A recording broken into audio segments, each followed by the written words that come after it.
The views and opinions of the guest and host you hear on 1010 WOLB are not necessarily those of the staff and management of Radio 1, its sponsors, or advertisers.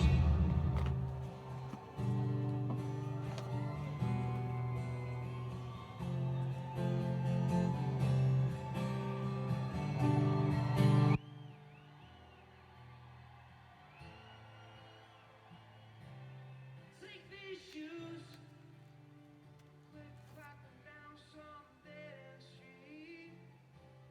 Take these shoes and make them fit, yeah. Take this shirt, polyester white trash made in nowhere. Take this shirt and make it clean, clean. Take this soul, stranded in some skin and bones. Take this soul and make it sing, sing. Yahweh,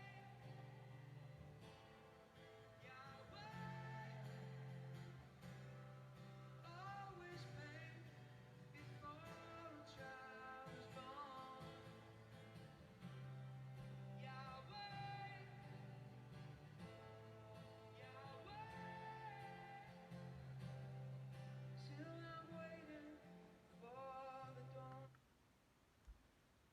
Step back and view our species objectively from the outside, the way a zoologist would carefully observe any other animal or see us the way every other creature perceives human beings. The brutal reality could not be more evident or more horrifying. We are the most relentless yet oblivious killers on earth. Our violence operates far outside the bounds of any other species. Human beings kill anything. Slaughter is the defining behavior of our species. We kill all other creatures and we kill our own. Read today's paper, read yesterday's, or read tomorrow's. The enormous industry of print and broadcast journalism serves predominantly to document our killing. Violence exists in the animal world, of course, but on a far different scale. Carnivores kill for food. We kill our family members, our children, our parents, our spouses, our brothers and sisters, our cousins, and in laws. We kill strangers. We kill people who are different from us in appearance, beliefs, race, and social status. We kill ourselves in suicide. We kill for advantage and for revenge. We kill for entertainment. The Roman Coliseum drive-in shootings, bullfighting, hunting, and fishing, animal roadkill in an instance, reflux for sport. We kill friends, rivals, co-workers, and classmates. Children kill children in school and on the playground. Grandparents, parents, fathers, mothers, all of them are the targets of killing. That's from Why We Snap. R. Douglas Fields. Shalom, shalom, y'all. Yahweh for Christians at gmail.com. Yahonatan.week with you here on this 23rd day of February 2020, so they say. Wow. Now, if I say that, y'all gonna have issues. Douglas Fields says it in his book Why We Snap 2016, and it is very fitting. Khaw-mawc. Khaw-mawc. That's the Hebrew word for violence. And I contend, by the way, thank you, YouTube, for that. The second greatest rock group of all time behind Led Zeppelin. And that's a far second, too, by the way. Led Zeppelin's number one, but U2, you right there, man. So, Khaw-mawc. Baltimore, I contend Baltimore is not Khaw-mawc. Baltimore is not violent. And why would I say such a thing? Is something wrong with me? The World Health Organization defines violence and topology in four modes: physical, sexual, psychological, and deprivation. Now, your headlines, like Mr. Fields said, read yesterday's paper, read today's paper. He said, read tomorrow's paper. Most of our media is chronicling our violence. Yet you want to blame Peanut and Stink and Nook on the corner for violence. And that's where headlines, our newspaper, the Baltimore Sun in specific, I'm talking about here in Baltimore, and we put it up there like a badge of honor, like it's the sports statistics of the Ravens. What's the latest violence statistics? And the typical face, the poster boy, the poster picture is a young teenage black boy. But is he manufacturing guns? Is he growing drugs? Is he shipping drugs internationally? Is he making any laws that promulgate it? Where is he in the whole process of getting a drug from the ground to the streets of Baltimore? You know where he is? He's on the business end of incarceration and poverty. Yet you're going to put the blame on Peanut and Nook and Stink on the corners. Baltimore is not a violent city. Structural racism is what's violent. You know, in 2017, I just looked this up this morning because I had to show some dad about what I'm saying here about who is really violent and who really is a victim of it. But in 2017, 398,347,000 guns, legal guns, were owned by civilians in America. That's 67 million more guns than people. I mean, people, not adults. Every man, woman, and child.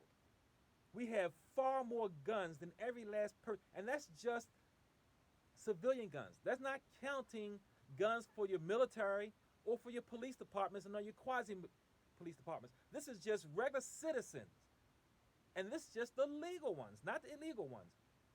Really? This is the number one country in the world for gun ownership. And it's 120.5 per 100. And it's a far, far, far second place country, which I don't understand, Falkland Islands, at 62.1 guns per 100 people. So we're twice as more deadly as the next country in the whole world.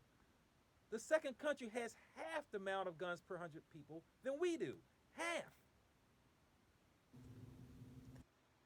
33,000 deaths from guns alone. United Kingdom only had 50. Maybe it's because they only have 4.6 guns per 100 people. Maybe that has something to do with it. The entire world has 857 million legal guns by ordinary citizens. That's all, just citizens legal. So that means the United States alone has 46% of the guns. This one country. In 2016, good old America KKK manufactured 11.5 million weapons because you know what? 393 million is not enough.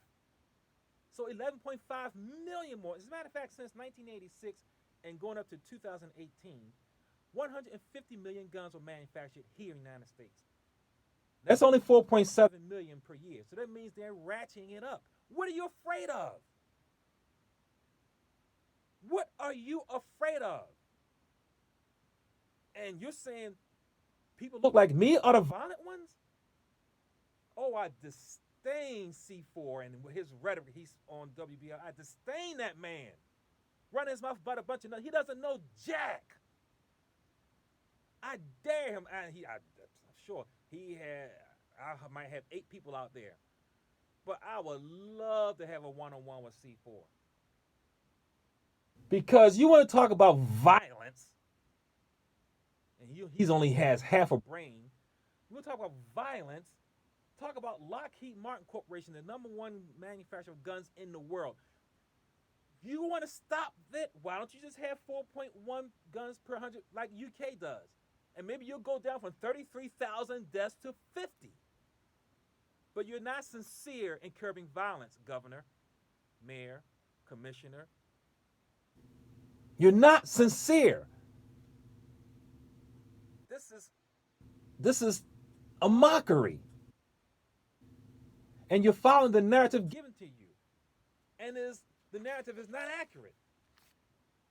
You know, I want to thank, I do want to thank, I went to the Baltimore City Civilian Review Board meeting at City Hall last Thursday. The second one I've been to, I plan on going next week, next month as well.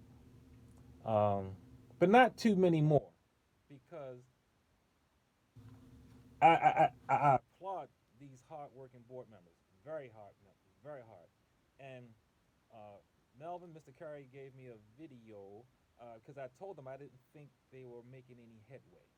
I had my little speech, and I didn't have. I said I didn't have much confidence that if I got beaten by a police officer when I walked out of here, that they would be able to do anything to ameliorate. He sent me a nice video. It was a case. What case was that? Where they handled very well. It was a well-publicized case down at the harbor, I think in around 2013, 2014, Calvin Wilkes, if you remember. And it was on video. They handled that very well, and Calvin Wilkes did get redressed, and that was wonderful. I do like that. I do want to say, just reading the cases they talked about last Thursday, it is sad. Our Baltimore City police officers are brutes. They are militaristic, and they are dangerous. But they say stink is dangerous. And see, stink cannot be moving, shooting at a moving target and hit them dead on. I know how to shoot. I've been trained to how to shoot from 100 meters away, dead center. I know what I'm talking about. But we are in a dangerous city, yes. But its citizens, man to man, are not violent. And you read these cases, it's heartening. It hurts your heart. I'm not going to read them here. I don't. One of these cases was someone who was deaf, and what they did to him, the man couldn't hear. I might maybe spend another session, another broadcast, and go over some of these cases. But if you was to know what your city police officers are doing, you would be afraid to get out of your house. And you're not afraid of the boys on the corners. The ones who endanger them are the ones who are doing what they are doing. If you're not out there dealing in drug activity, you're safe. I was born and raised in Baltimore. I know what I'm talking about. I've been throughout probably every street, or almost every street in the city. I know what I'm talking about. And is there violence? Yes. I'm not saying that yes. There is violence by the young men on the streets. Operating, though, on something greater. Structural violence against all of us. Khaw-mawc, which is violence, is put on all of us. Colonialism is racism, and racism is violence. But now, here in 2020, it's not even about race. Don't get distracted, and too many of us are distracted. All you do is look at your social media, which I've put my toe in very lightly, only every now and then to even discuss this broadcast, which to me is the most important broadcast on the radio. Because I'm not distracted with black versus white, man versus woman, old versus young, rich versus poor, adult versus children, one religion against another religion. I'm focused on what really fixes problems. That is you, me, being the best citizen you can be. Love Yahweh, number one, with all your heart, might, and soul, and then love your neighbor as yourself. Because I applaud the Civilian Review Board, but is it better today? Is it better today than it was when you first operated? Is anything better? When Lockheed Martin's still manufacturing guns, you think that whatever initiative you have out there to curb violence in Baltimore, do you think it's going to go down?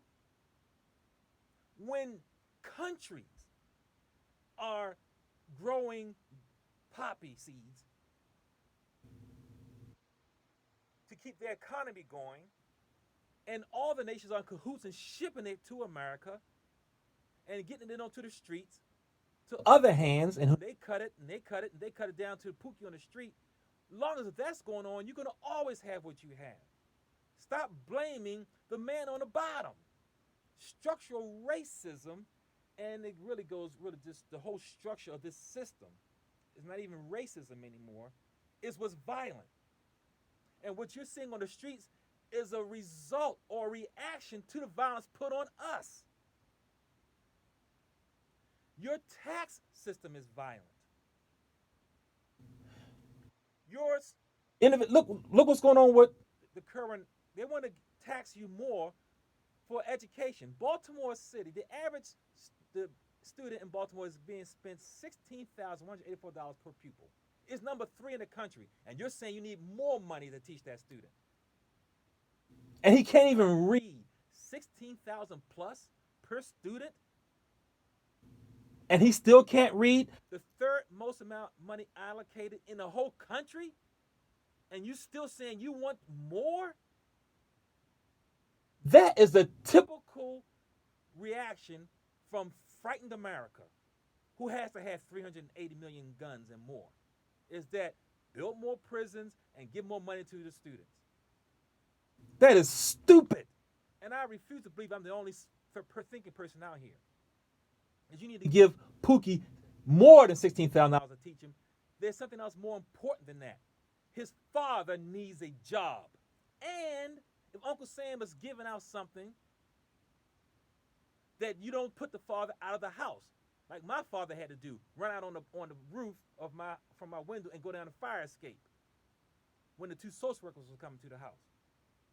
That's violence. Your social laws and rules are violent against families. You break up families.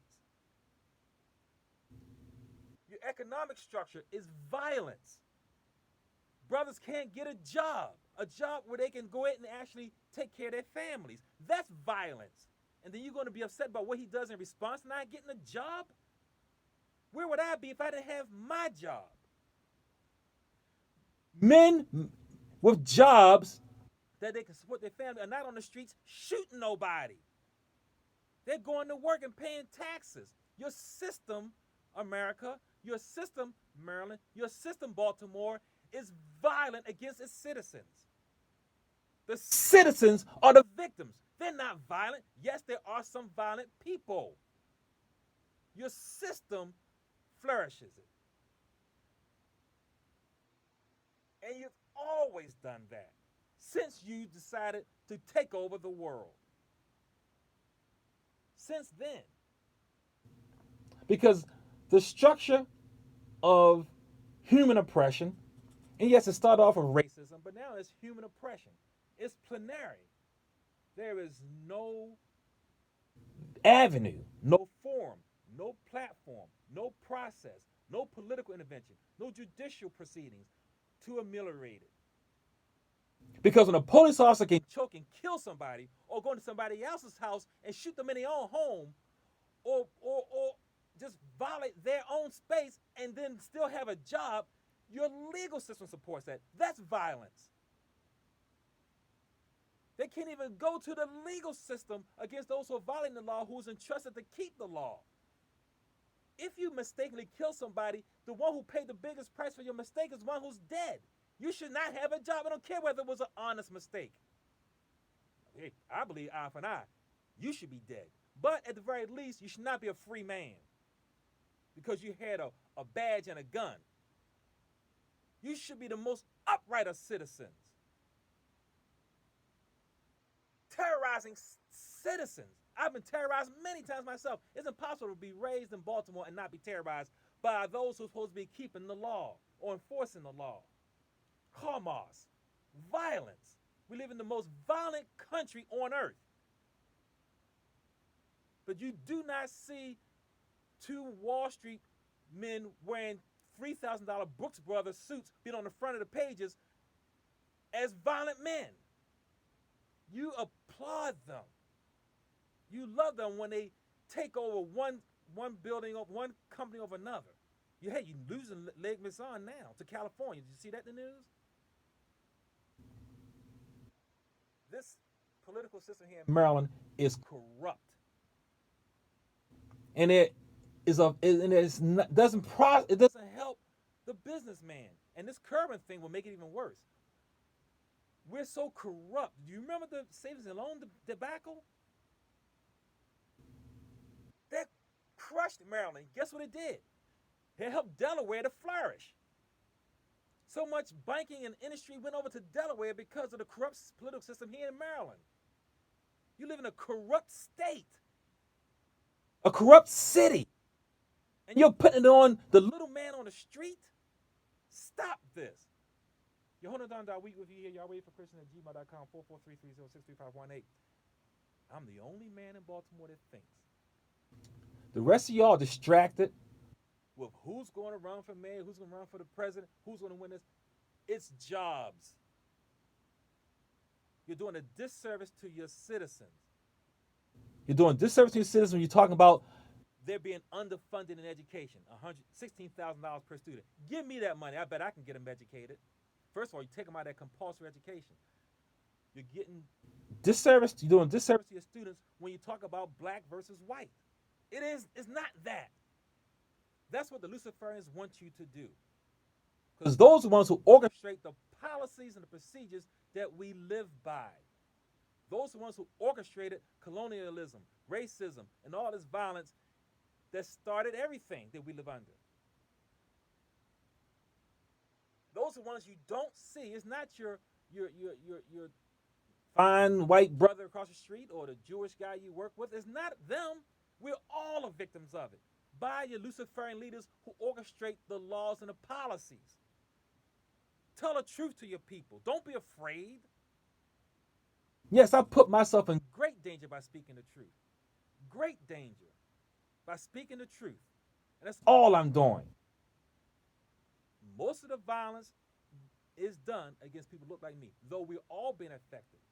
All around the world is against people that look like me. China. Go to China, and there are thousands upon thousands of Nigerians locked up in prison and will not come out, going over there on religious or business matters. How many Chinese are locked up in Nigeria? They will blow the place. The whole world would go against them if they had a Chinaman locked up in Nigeria. You're wrong, y'all. You're wrong. You're wrong. And you know you're wrong. And there will be recompense by the man that looks like me. Oh, you don't believe it? Well, then you wait for it.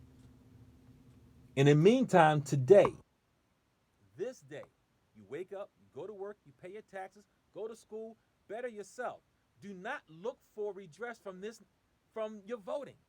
Do not look for redress from any of your political activities, any of your, community activism, anybody you're doing on social media. Do not look for redress. It's not coming after 400 plus years. Because your supremacists, your Luciferians orchestrate the whole narrative. Why is nobody talking about the national debt? See, the whole thing about the mark of the beast is buying and selling. And that means that if you cannot get out of debt, then this country is ripe to fall economically and be in line with the worldwide Luciferian movement of paying their debt, which is going to have to be accept the mark of the beast. Nobody's talking about it. Republican, Democrat, nobody. None of you people out there, you so-called social activists, out there with all your social media hits and all that, are talking about it. Nobody. Yeah, that's what's affecting you every day, and that's what's leading us all to a one world government and a Unitarian state, and nobody's talking about it. Weapons of mass destruction. Who makes weapons of mass destruction? Do Stink makes weapons of mass destruction? Do Pookie and Nut make them? But they're on the front pages today, and they'll be on the front pages tomorrow as being violent. And you're going to go out there and buy 3 more guns. There's no limit on how many guns a citizen can have. They're making over $10 million a year because we don't have enough. And you scared of the little brother on the street and not the big brothers on Wall Street. Man, are we that dumb? Yes, we are. You may be, but I'm not. I'm not. If you think, I might have to spend some more time on this. If you think that your enemy is the ones you see every day, it's not. They're all under oppression just like you are. The ones who are oppressing you are the same ones who assassinated President Lincoln, President Kennedy, Malcolm X, MLK, Evers, Hampton, Clark, all the lynchings, all the police, whoever orchestrated that, that's who your enemy is. And I might have to spend some time on that. And damn all of you out there who now want to go ahead and tell us the truth about Malcolm X. And all you want to make statues of Harriet Tubman and MLK and all that. Because I got a scripture for you. See, they wait till that you can do nothing, when nothing can be done about it. Oh, well, Emmett Till, he was innocent, he didn't do it. That's how y'all do. You want to wait till nothing can be done about the offense before you want to fess up or build a monument or name a street or put up a building when nothing can be done about of actually fixing these violence you put upon the people you're now immortalizing. Matthew 23:29. That's in the Bible, in case you didn't know. Woe to you, scribes and Pharisees, hypocrites, because you build the tombs of the prophets and adorn the monuments of the righteous, and say, if we had lived in the days of our fathers, we would not have been partakers with them in the blood of the prophets. Therefore, you are witnesses against yourselves, that you are sons of those who murdered the prophets. Fill up then the measure of your father's guilt. And he goes on from there and calls you all kinds of names. Oh man, he called y'all some names. Go ahead and read it for yourself. See what names he called you. So you go and wait till you go ahead and play the villain, and then you want to play the hero. You want to be you're the villain. You acknowledge you're the villain, and then you're gonna be the hero. Put a building up in our name. Go ahead and put a statue up. Go ahead and give them a day. Give them a month. Give them a year. How about giving them some freedom? Freedom from khaw-mawc. Freedom from khaw-mawc, from violence. The system is an oppressive, violent system that we live in. And it's always been that way against y'all's people. It's always been that way. Remember that quote I read from Napoleon Bonaparte? Because Dessalines had the audacity to say, we in Haiti want to control ourselves. Get your assets out. He had the audacity to do that and defeat the French and kick them out.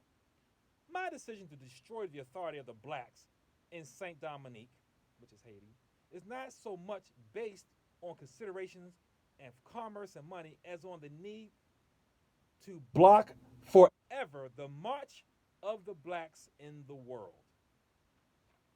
They still won. Haiti is 67% Christian, and they speak in French.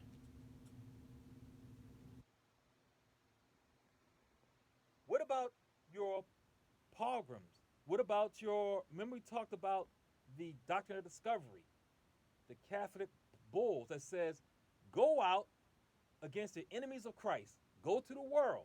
They are enemies of Christ. Put them in perpetual slavery. Invade them. Vanquish them. Subdue them. They are all pagans. If the people of color are pagans and you're doing this to them, then what are you? And I'm out here trying to teach Yahweh for Christians. You see nowhere in the history of the world where Yahweh says, use his son Yahshua to destroy and subjugate people and invade them and vanquish them and put them in slavery. Nowhere. Wake up, Baltimore. Know who you are. You're the people of the book. Turn to Yahweh with all your heart, might, and soul, and love Yahweh with all your heart, might, and soul, and your neighbor as yourself. And that is your ticket against violence. Till next week, Yonatan that week here, YahwehForChristian@gmail.com. Shalom. Shalom. Hit it, you too.